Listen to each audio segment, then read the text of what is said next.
story. We have a lot going on there. We have a lot going on in the Philadelphia fallout. We have Ashley Pratt with us, Dagan McDowell, Mark Serrano. And with you, Mark, I want to begin with you on this notion that, you know, we've seen these incidents of ambush attacks on officers. Sadly, they're not new. The new wrinkle here in the United States, at least, is that this might be done in the name of Islam. Now, it could be a lone kook, but it also, you know, sort of rejiggers those old attack lines from a few weeks ago in San Bernardino, that they're here and they don't mean to do good. What do you make of this? Well, Neil, it all sort of relates to the same thing, which is we are less safe today than we were 7 years ago. It's a feeling that people have. It's real and it's valid, and it's validated, unfortunately, by this incident. And so this is going to be a big topic next week, I think, on your debate, and it should be. And the truth is, you know, Democrats and liberals are really compromised in a lot of ways because they'll support Black Lives Matters, you know, which is really anti-police in so many ways. They'll talk about gun restrictions against law-abiding citizens, and they refuse to talk about radical Islamic terrorism. So there's this confluence of issues that lead to a conclusion that says we're not as safe today as we were 7 years ago, and it's completely validated by these incidents. Ashley, what do you think? I completely agree with that statement. I mean, it's very hard after watching that town hall last night to think that we are doing as much for, you know, ISIS here in America as we are for gun control agenda.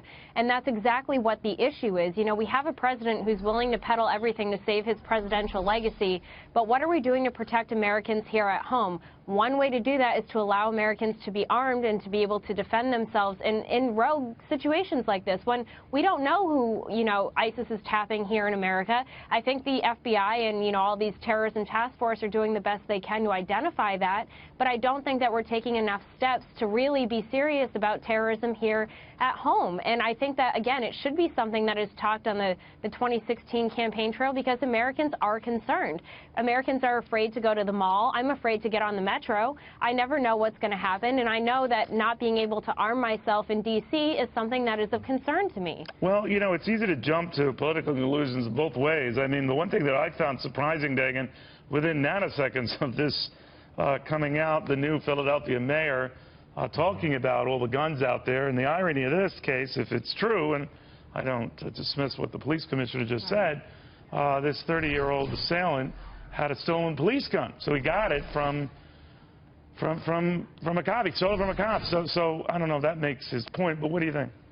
I think that this is an instance, if this gun was stolen from another police officer, then not one new gun control regulation would have done anything to prevent this man, this violent criminal, this terrorist, from getting a gun and shooting this police officer. And people are very, very quick to try and make their own political point when anything happens, and that goes for both sides, Neil. And I do watch, as you do all the time, the stock market, and more in the last few days I've been asked by people, why in the heck is the market down so much?